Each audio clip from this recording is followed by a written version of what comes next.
Chrishell couldn't stomach Blake in general, let alone the back and forth of his and Emma's relationship.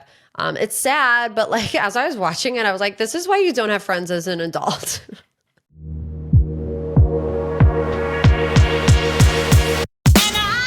Hello and welcome in to another episode of Morgan's Pop Talks, breaking down the latest in reality TV and pop culture. It's BravoCon week. I mean, by the time that you are listening to this episode, I will be en route to Las Vegas, Nevada, baby. I hate Vegas. It terrifies me, okay? That many people congregated in one place. Absolutely not. I'm squished in there like sardines, and it smells about the same as a can of sardines. So can't necessarily say that I'm looking forward to Vegas itself, although I feel like I haven't really gotten to experience it the way that I should. Every time I go to BravoCon, or every time I go to Vegas, it is just to go to BravoCon. So I haven't got out there and looked at the world. But wow, I get overstimulated very quickly there. Not to mention they always have it either on the weekend or the weekend before this F1, Formula One. Look, I'm not a race car expert, so I really have no idea what F1 is. I mean, my husband knows, and he's all about it. He's like, oh, babe, we'll get it. All I know is that there's these gates up in front of the Bellagio fountain every single time I go to Las Vegas because of F1. I don't care about no street race. I want to see the Bellagio fountains go off every half an hour. Can't do it the second weekend of November every single year, but it's going to be amazing. It's going to be lots of fun. If you are going to BravoCon, please send me a DM. I would love to say hi to you. I would love to meet up. I would love to chit chat. We're actually doing a little creator con. There's a bunch of us content creators that are going to do a creator meet and greet on Saturday from 5 to 7 at a nearby karaoke bar. So if you are interested in coming to that, DM me as well. I will send you the invite. Or you can go to the Bravo docket on Instagram and they have the link in their bio. I would love to see you guys there. The anxiety is real. I've been talking to some of my friends and, it's just a lot. BravoCon is a lot. Like I said, sardines. And also, it's like in order to get what you want out of BravoCon, you have to be a little bit aggressive. Like if Kyle Richards is walking by, you have to be the person going, ka, and I don't like doing that. So we'll see how it goes. I'll probably just be a wallflower the entire time. My husband, David, will probably force me to do things, say hi to people, even though I'm scared out of my mind, but we'll get through it together. Let's go ahead and get into this week's Pop 3 because I have 10 pages of notes today. Usually I have about 8, so I'm like, I need something to listen to on my 4.5-hour flight to Las Vegas, baby. Let's start with Pop 3. Kris Jenner's 70th birthday party was the event of the weekend. It seemed like everybody and their brother was there. It was a James Bond-themed birthday party. It was at Jeff Bezos and Lauren Sanchez's Beverly Hills mansion. Here's some of the guest lists: Oprah, Mariah Carey, Adele, Paris Hilton, Vin Diesel, Tyler Perry, Chris Rock, Sierra, Vanessa Bryant, Mark Zuckerberg, plus Prince Harry and Meghan Markle. Okay, there's a little bit of drama there. We'll get into it in a second. But a source told People the night was old Hollywood glam and not filmed for the Kardashians, which at first I was like, that's interesting. I thought for sure it would have been filmed for the Kardashians. I think if it was just a Kardashian-only party, they would have. But the fact that there were all these celebrities there, Justin Bieber was there singing daisies to Kris Jenner, they probably wouldn't be down with that vibe. The event was described as over-the-top, glamorous, and full of love, celebrating Kris's nonstop enthusiasm for life. An insider says you'd never think she's 70. It's her energy that stands out. I don't know Kris Jenner, but I feel like that tracks, right? And let this just be a reminder to all of us that age is just a number and you're as young as you think you are, which is why I'm 32 going into an existential crisis thinking that my biological clock is running out for me to have a baby because I still feel like I'm 14 years old on the inside. It's just what I feel. So there's all these headlines that there's maybe some drama going on between Prince Harry, Meghan Markle, and Kim Kardashian, all about an Instagram post, because that's what these people fight over. Instagram posts.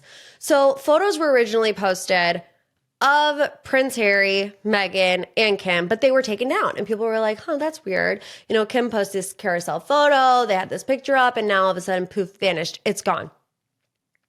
Well, royal insiders reportedly called the Sussex attendance tacky and at odds with Prince William's values. Other sources say Hollywood is growing sour on the couple, calling their act stale. As to why the photo was removed, Dumois insiders say that the removal of these images may have been linked to Meghan Markle not wearing the traditional red remembrance poppy, a small but symbolically significant detail in the UK during November. Prince Harry had one on his jacket. However, Rob Shutter from Shutter Scoop claims that Meghan and Harry personally asked for the unapproved photos to be deleted and were furious that they went up without permission. It says they were polite but firm. Nothing goes online without their sign off. They've built their brand on control and they weren't about to let the Kardashians post ruin that.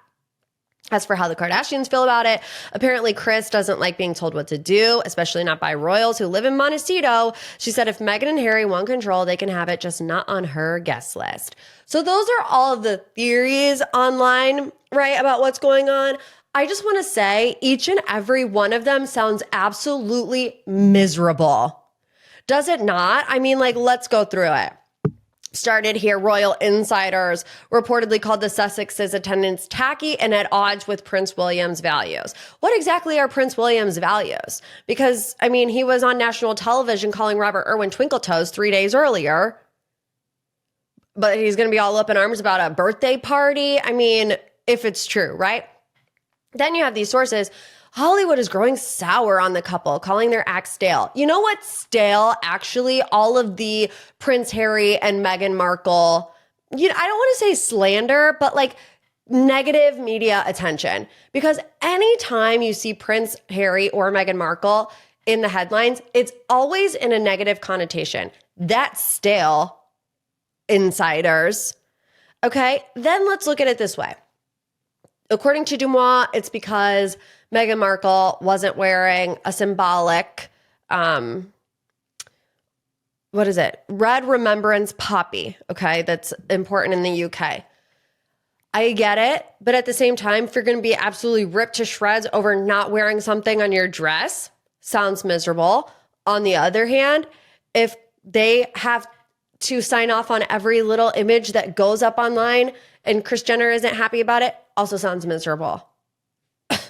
So, sounds like they all need to get out more, if you ask me. Let's move on to headline number 2. Love Island Beyond the Villa Season 2 was announced this week. Peacock is doing a Season 2 of the Love Island spinoff. We saw it this year with Leah and Miguel, Serena and Cordell, Kaylor, Aaron, Liv, Kendall, Janae, Kenny.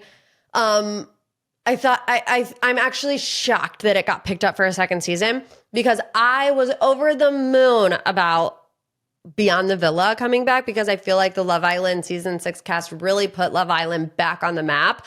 Beyond the Villa was a huge flop. Huge flop. Thank God for Kaylor Martin that she is not unburdened by the anchors, of Poise.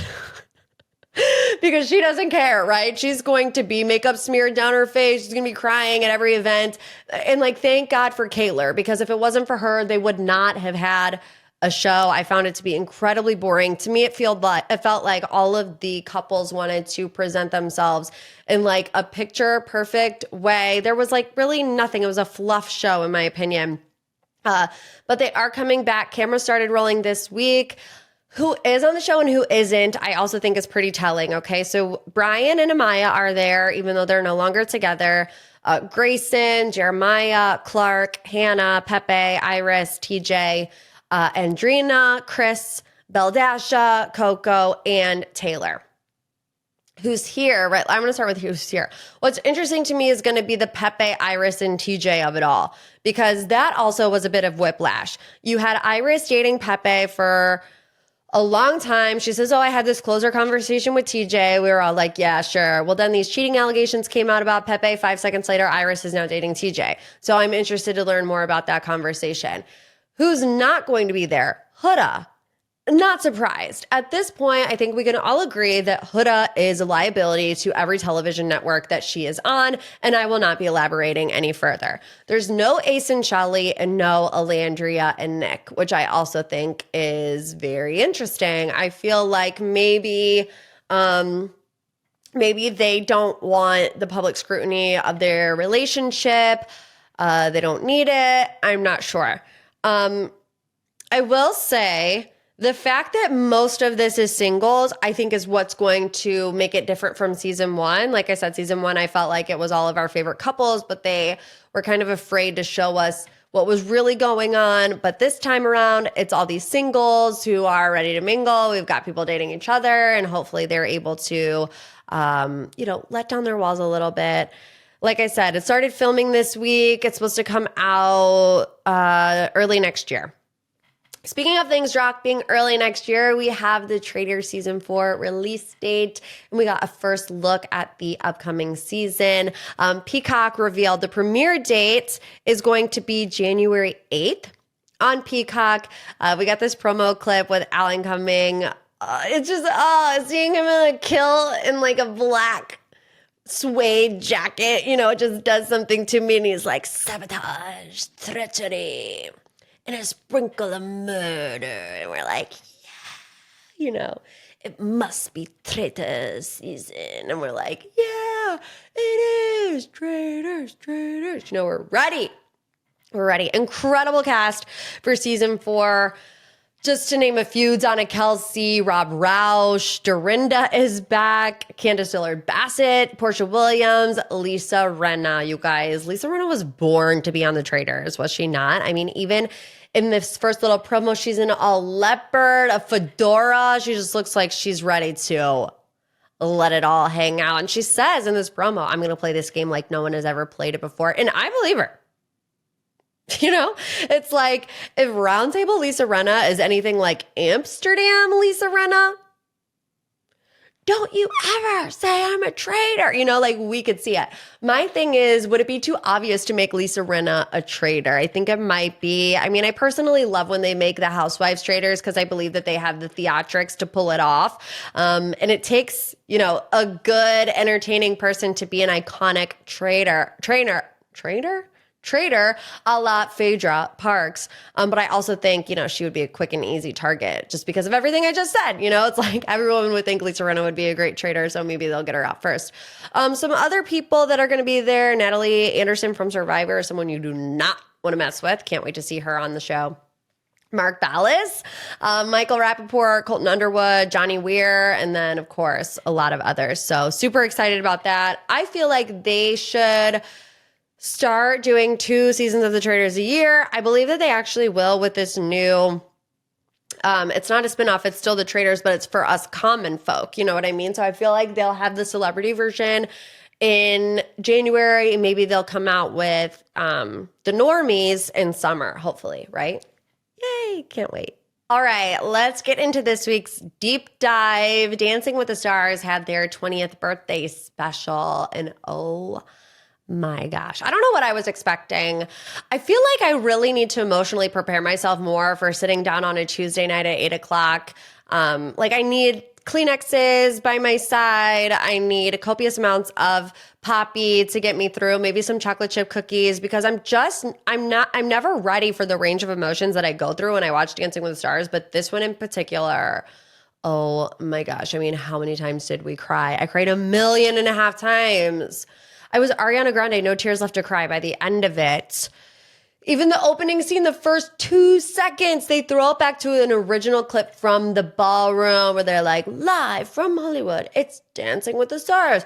The aspect ratio doesn't even fit your TV anymore because they used to film in a square pretty much. I'm just like, oh, doesn't it make you miss the good old days when everybody wasn't fighting with each other all the time and we could watch Dancing with the Stars in peace?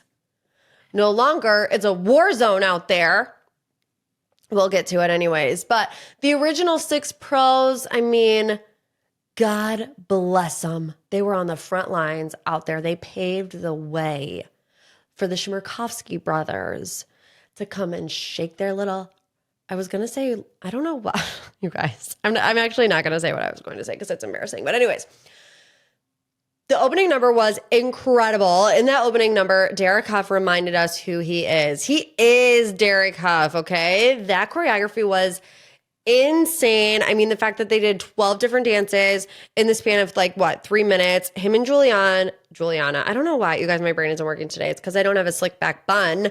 It's not making me smarter. Anyways, Derek and Julianne, they're dancing their tushies off in their little sparkle pants. 5 seconds later, they're back in their seats with the host microphone, dripping in sweat, hyperventilating pretty much, right? They still made Julianne speed recite the voting methods when there were 2 other men standing right next to her that had appropriate oxygen levels to get it out. She's like, I was thinking we were going to have to get the girl an inhaler at some point. The moment that Tom Bergeron emerged with the spotlight on him in the fog, I mean, it literally looked like the Wizard of Oz, oh my gosh. His shadow, you couldn't even see his face, his shadow. You immediately knew who it was. I was sobbing, you guys, when I tell you I was sobbing. When I saw his shadow and I started crying. He hugs Alfonso. He says, live from Hollywood. It's the 20th birthday of Dancing with the Stars. I stood up. I clapped. I was in my husband's sweatpants. I had my hair claw clipped to the top of my head. I had a few sesame sprinkles from my egg roll in a bowl on my sweatshirt because I was eating it during Dancing with the Stars. Looking at an absolute hot mess, thinking that I was at the Cannes Film Festival. Standing ovation for Tom Bergeron in his return to the ballroom. My heart was singing. So I want to get into each individual performance. Elaine, she kicked things off. She's so hot. Elaine Hendricks, she's so spicy. 2 weeks ago, she was in the hospital with a contorted rib. This week, she's hiking her leg up around Alan Burson's head, letting him spin her around like on a merry-go-round. He puts her down, and she's there to cha-cha her way across the ballroom. She went first, and I always think that kind of sucks for whoever's going first because Derek said, we're getting ready for this semifinals, which told us all that she wasn't getting a 10 from Derek. He's like, we got to be a little stricter, which they weren't, by the way. But at the beginning, they got to be a little stricter. And we all knew that she was getting 9s in that moment. Elaine is great. I mean, she's fantastic. I'm obsessed with her. I want to be her when I get older. I will say, it's so easy for us to get on here and be like, oh, she deserved a 10. But it's like when you see the rest of the dances play out, you realize that you can't give Elaine a 10 and give Witney and Mark a 10. You know what I mean? Because they're just not the same. But again, it's this weird caveat of the individual growth of each person and not dancing according to who actually is the best dancer. I did feel like in moments of the cha-cha, it felt like she was out of breath. Maybe she was trying to regain her breath. And, like I said, to me, you don't get a 10 unless you absolutely knock my socks off. But she was great. It's like, what could she have done better? I don't know. Elaine is consistently good. But like I said, when you think about all of the dances from last night, the first one you think about isn't Elaine Hendricks' cha-cha. So 9s for her. Robert Irwin. Robert Irwin gets a phone call from his old pal, his old chap, Prince William. Prince William calls him Twinkle Toes on live television. Witney is freaking out, right? She doesn't know she just got a wallaby named after her. I don't know if you guys saw this. What a week for Witney Carson. Robert is like, oh, I got this wallaby in Australia. Horrible Australian accent, I get it. But I'm going to name it Witney the Wallaby. And then 5 seconds later, she's getting a Zoom from Prince William. Best week ever if you're Witney Carson, right? But anyways, anytime Robert Irwin is on my television screen, I am a puddle of emotions. Even when they do flashbacks to him as a literal child in the audience of Dancing with the Stars watching his sister Bindi crying uncontrollably. It's not right, man. The amount of times that Robert Irwin makes me cry, it's not right. It's not right. And Bindi, she originally dedicated this foxtrot to her dad and his legacy. Bindi in the package says, doing this dance healed me in certain ways. And I wish the same for Robert. Again, sobbing uncontrollably. Robert is gliding across the dance floor. The emotion is written all over his face. Bindi comes out, takes his hand, and again, It's like, what are you guys, are you kidding me, Dancing with the Stars? And then they're all standing there hugging each other. There's a video montage of Steve Irwin and baby Robert on the floor of Dancing with the Stars. Are you kidding me, Dancing with the Stars? Are you kidding me? Are you trying to make me have to breathe into a brown paper bag? Because I was hyperventilating, crying at that point. When Robert dropped to the floor and he was crying, I was too. I just could not control my emotions. And the emotion and the history that comes with Robert Irwin is why I genuinely believe that he's going to win Dancing with the Stars. He's a great dancer. He's a great showman, but it's his vulnerability that puts him ahead of the rest.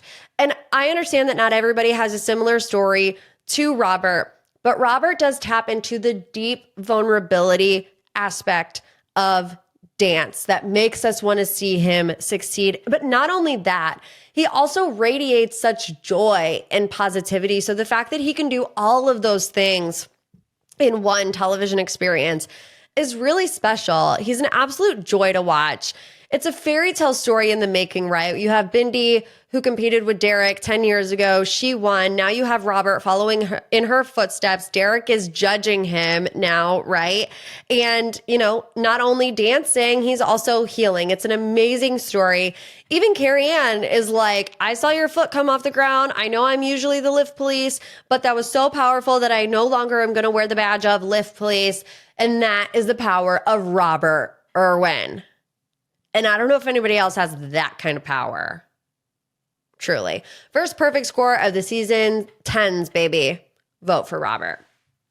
Andy. We are going to get more into Andy at the end, but when I heard that Andy Richter was doing a quick step, I was like, we all know how it's going to go. And that is not very quick, because by this point in time, if Andy was going to be able to hop, skip, and jump around the ballroom, he would have been able to do it by now, but it's just not Andy's style, right? And he did a good job for his abilities, but the competition is leaving him behind. And look, I love Andy. At times I voted for Andy, but it was last week where I said, okay, enough is enough. I have to lay my Andy armor down. I have to accept the fact that there are much better dancers that deserve to go to the semifinals, that deserve to go to the finals, and I have to leave my Fandy fan behind. You know, Carrie Ann says it takes a lot of courage to get out here, Andy, and not be good. I'm kidding. She didn't say it like that. She did say it takes a lot of courage, and he's like, I'm having a great time. Like I said, we'll talk more about Andy when we get to the elimination, but that brings us to Dylan Efron. The chokehold that Dylan Efron has on me is something that should be studied. Like when I saw him getting ready to do an Argentine tango, which is probably my favorite dance that they do on Dancing with the Stars, down on one knee with his hair coiffed like that.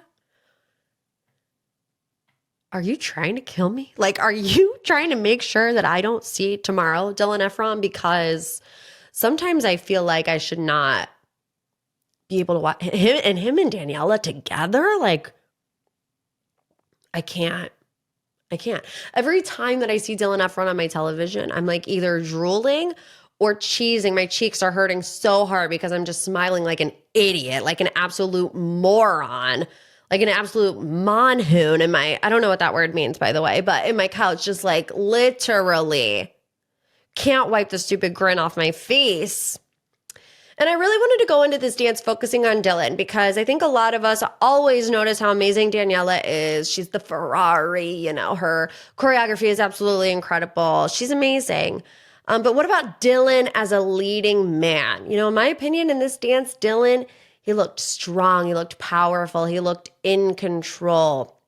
And I do think it's hard to be a male celebrity on Dancing with the Stars because you have to lead. And Daniella talked about that before they got their scores, right? She's like, you know, a lot of times on Dancing with the Stars, even though the male is supposed to lead, the female has to lead because the celeb doesn't necessarily know what they're doing. She's like, Dylan is not doing that. Dylan is leading. And I think it shows, like Dylan with those little toe taps, like he was just tapping his little toes away. I loved it. Love an Argentine tango. His best dance of the season, all 10s. Unbelievable. Let's move on to Jordan. So Jordan had the cha-cha to get up with her partner, Ezra Sosa. I love the energy that Jordan and Ezra bring. They are so fun. They have so much energy.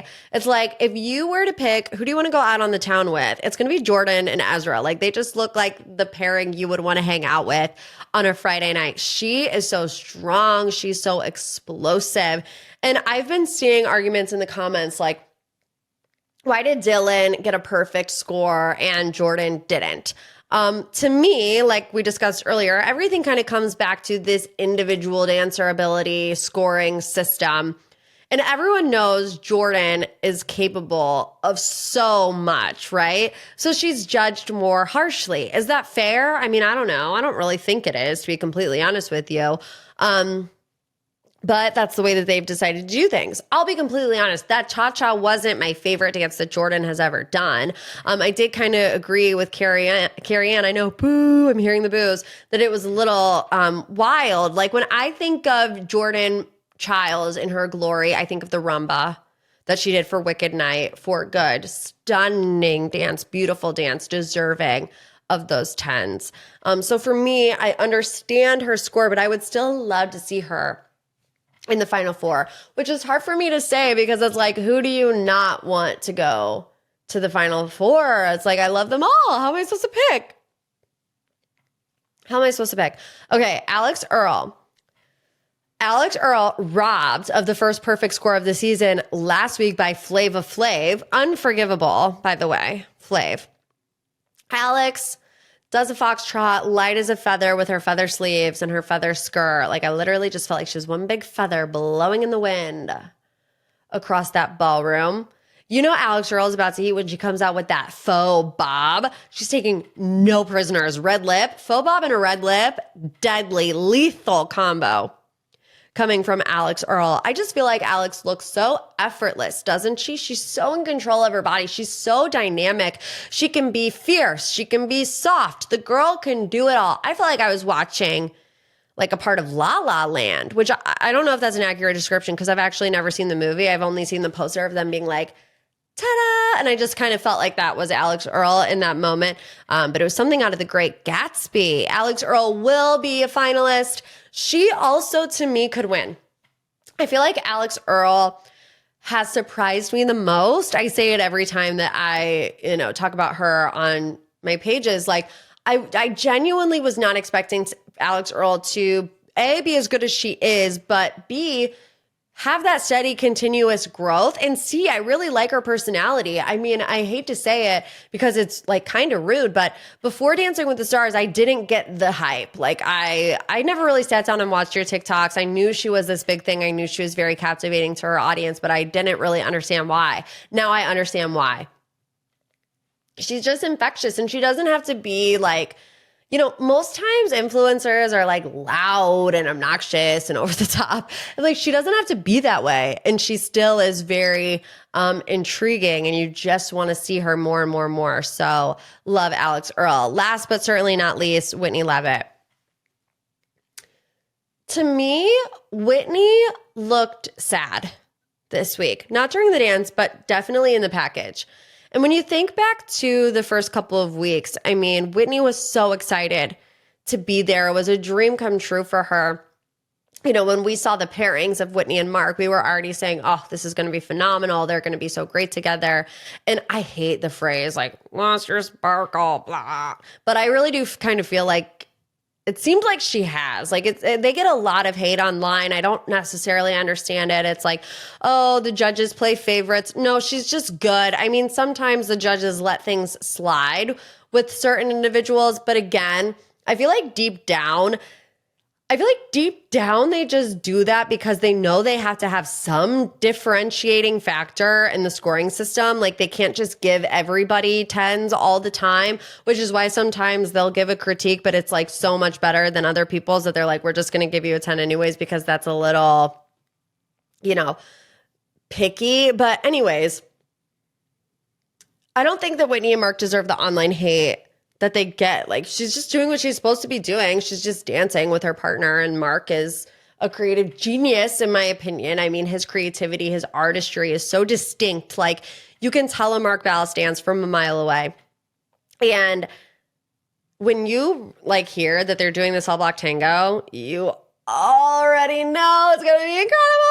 It's going to be amazing. It's going to be flawless. Her legs are so straight.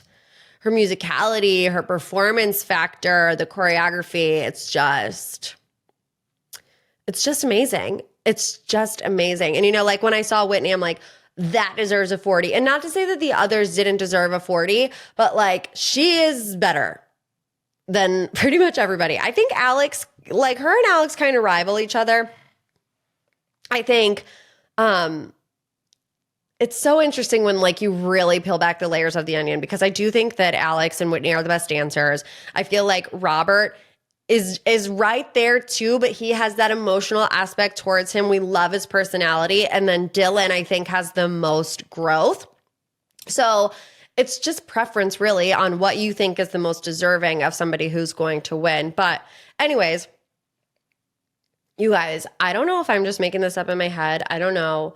But last week I went on a little bit of a tear on my social media about the camera blocking, because I don't know how it works on Dancing with the Stars, but I believe what I've heard is that the cameramen do a lot of the blocking, but also the pros give a lot of input. And I feel like because Mark Ballas is so creative, he's so involved. I mean, he cuts all of his music and does all the renditions and stuff to the dances. I feel like he's very involved in the camera blocking.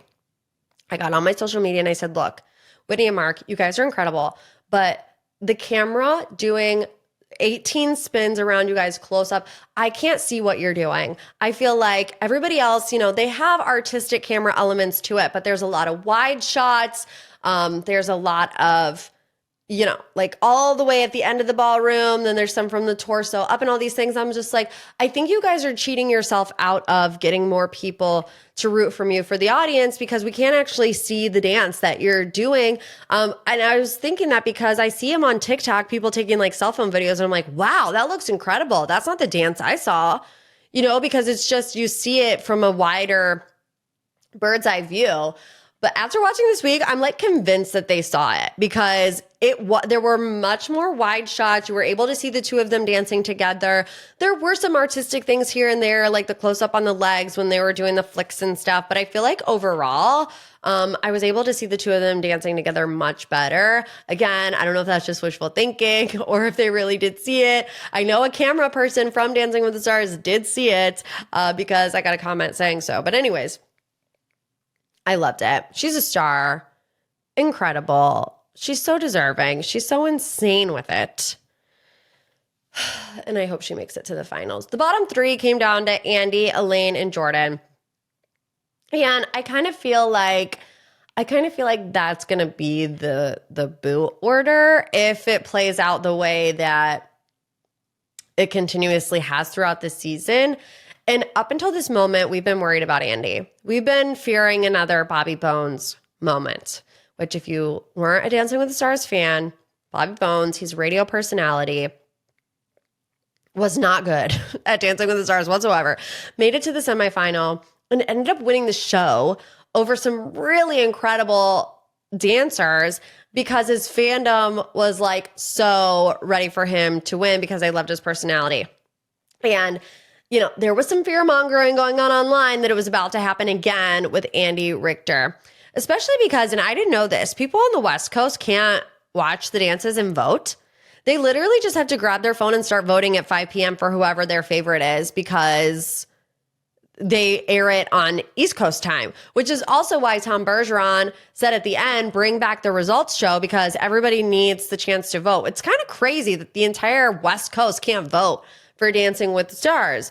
But I also feel like the judges' scores helped the right person to go home at the right time, because up until now, the judges' scores have been incredibly close. I mean, people have been like 1 or 2 point difference, at the most like 5. Well, this week, because Danielle went home last week, Andy's scores were significantly lower than everybody else. He got like a 29. I think the highest was a 42. And I think the second lowest was like a 36. So there's still like a wider gap there in the scoring from the judges. They got to pull the average down, right? Because it's a 50-50 situation. And like I said before, it was too close for it to actually make a difference. But I feel like it was the right time for Andy to go home, and everybody deserves to be in that semifinal. I don't know about you, but I'm sad. I'm sad that Dancing with the Stars is coming to an end. I really look forward to it every single Tuesday night. 2 hours of my life just fly by, and I love it. I love it, you guys. I'm going to be sad. Who do we want to win? It's so hard. I could literally make arguments for all of them. Robert or Alex or Witney, in my personal opinion. Okay, let's move on to final thoughts. We have to talk about the Selling Sunset reunion and Chrishell Stause announcing her departure from the show after 9 seasons, which I do want to clarify. I got something wrong last week on the pod. I was talking about who the OGs were, and I went back and watched season 1 of Selling Sunset while I was putting up a Christmas tree in my bedroom, and Chrishell was on season 1, so she definitely was an OG. And, you know, the reunion dropped last week on Wednesday. I normally will watch it twice so that I have, you know, just the most on point commentary ever. I couldn't do it. I couldn't bring myself to watch it 2 times. So like my memory might not be as fresh as it was 7 days ago when I watched it.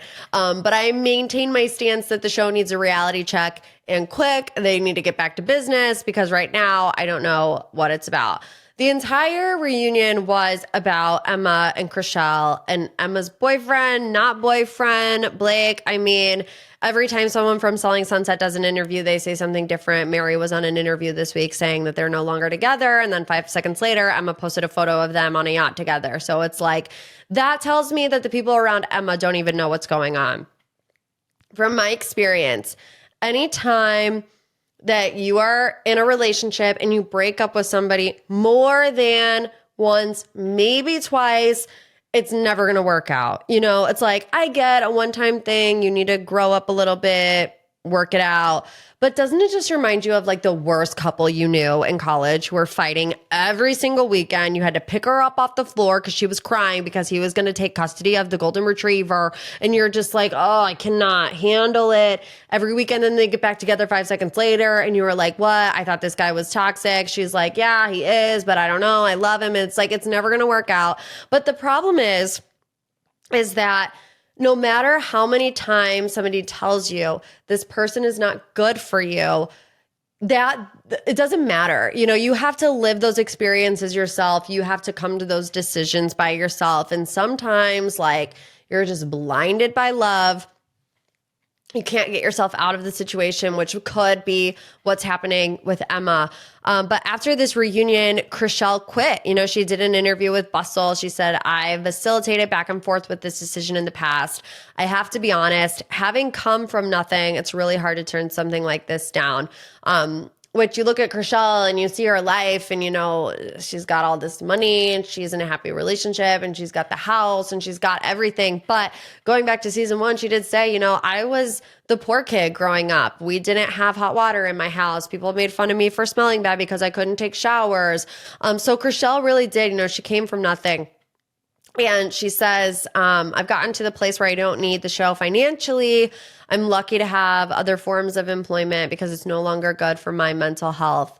Look, and if that's how Chrishell feels, I mean, I don't think it's anyone's place to try to convince her that she doesn't feel like that. I mean, I do think, you know, of course, social media is just a highlight reel. So who's to say, you know, social media isn't an accurate portrayal of your everyday life. But I will say everything I see from Chrishell in her day-to-day or, you know, concerts that she's attending with G, like Chrishell just seems much happier living in that world, you know, where she's just living the rock star lifestyle. You know, they're having fun, they're going places, they're doing things, they're making music. Like Chrishell does just seem happy in that element. So if Selling Sunset isn't making her happy, why put yourself through that?